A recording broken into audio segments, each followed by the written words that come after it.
Admiral ini akan jadi korban pertama Luffy. Kok bisa sih? Ini penjelasannya. Luffy sebagai pemimpin kelompok bajak laut topi jerami yang sekarang menjadi Yonko baru di tengah buasnya lautan One Piece. Yonko Luffy dan kelompok bajak laut topi jerami sebelumnya sempat berhadapan dengan Admiral sebanyak 3 kali. Waktu itu Luffy dan bajak laut topi jerami kocar-kacir seperti sekumpulan pecundang guys. Saat kelompok Luffy berhadapan dengan Admiral Aokiji di manga One Piece chapter 320, kelompok topi jerami sama sekali tidak bisa memberikan perlawanan yang berarti kepada si Admiral. Jika tidak dilempar ke berbagai penjuru dunia oleh Bartolomeu Kuma saat di Kepulauan Sabaody, kelompok bajak laut topi jerami sudah dilempar ke dalam penjara Impel Down oleh Admiral Kizaru. Dan jika tidak diserbu oleh para penduduk Dressrosa yang merasa berhutang budi kepada mereka, kelompok topi jerami sudah dikubur hidup-hidup oleh Admiral Fujitora di manga One Piece chapter 799. Dengan catatan sejarah yang memalukan ketika berhadapan dengan Admiral itu, sekarang hal itu sudah tidak boleh terjadi lagi kepada Luffy dan kawan-kawan guys. Apalagi sekarang Luffy sudah menjadi salah satu dari 4 kaisar lautan atau Yonko. Setelah Luffy berhasil menaklukkan seorang Yonko yang disebut-sebut sebagai makhluk terkuat di muka bumi, yaitu Kaido. Sehingga sangat wajar jika nanti Luffy akan mengalahkan seorang Admiral dalam pertarungan 1 lawan 1. Dan dengan munculnya Admiral Green Bull di negeri Wano yang pada manga One Piece 1053 kemarin, bahkan terlihat tinggal selangkah lagi menemui Luffy dan kawan-kawan yang sedang berpesta pora di Flower Capital. Ekspektasi semacam itu seakan mengalami percepatan.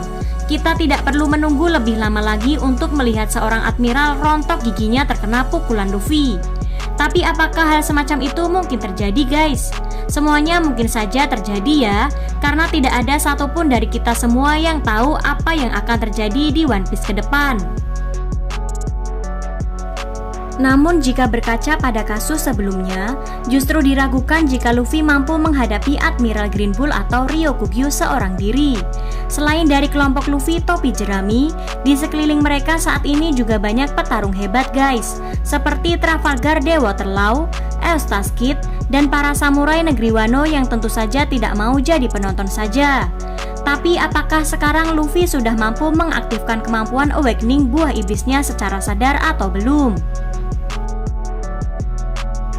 Seperti pada pertarungan-pertarungan sebelumnya, sepertinya Luffy belum bisa membangkitkan kekuatannya secara sadar dan sengaja. Sehingga jika memang nanti dia menantang Admiral Green Bull 1 lawan 1, Luffy pasti akan kalah. Karena dia masih belum tahu cara mengaktifkan kekuatan awakening buah iblisnya. Kita tunggu aja ya guys.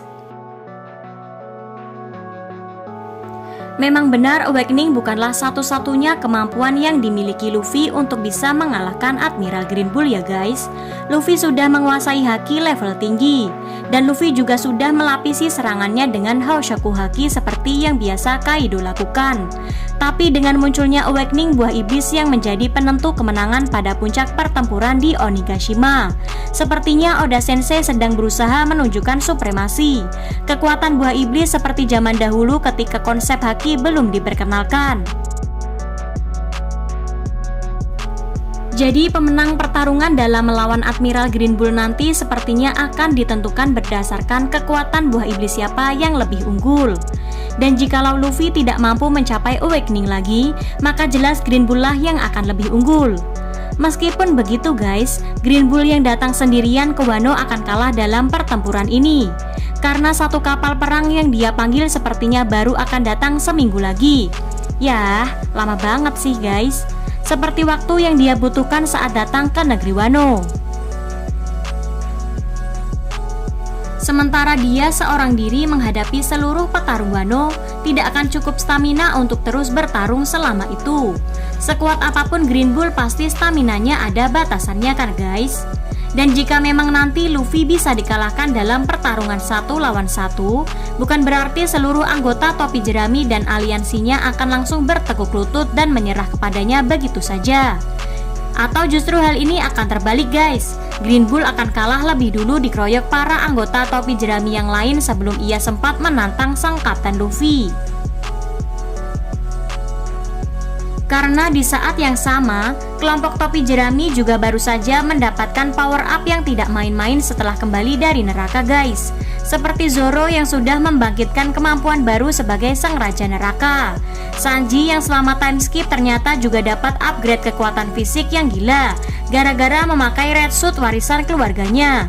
Belum lagi Nico Robin yang sudah membangkitkan kekuatan iblisnya, dan Nami yang kini bersanding dengan Zeus. Serta anggota topi jerami yang lain yang masih segar bugar tanpa mengalami cedera, sehingga unggul jumlah dan stamina akan bisa mengalahkan Admiral Green Bull. Nah guys, demikian pembahasan video kali ini. Bagaimana menurut kalian? Sampaikan di kolom komentar ya, pastinya dengan bahasa yang sopan. Terima kasih. See you on the next video.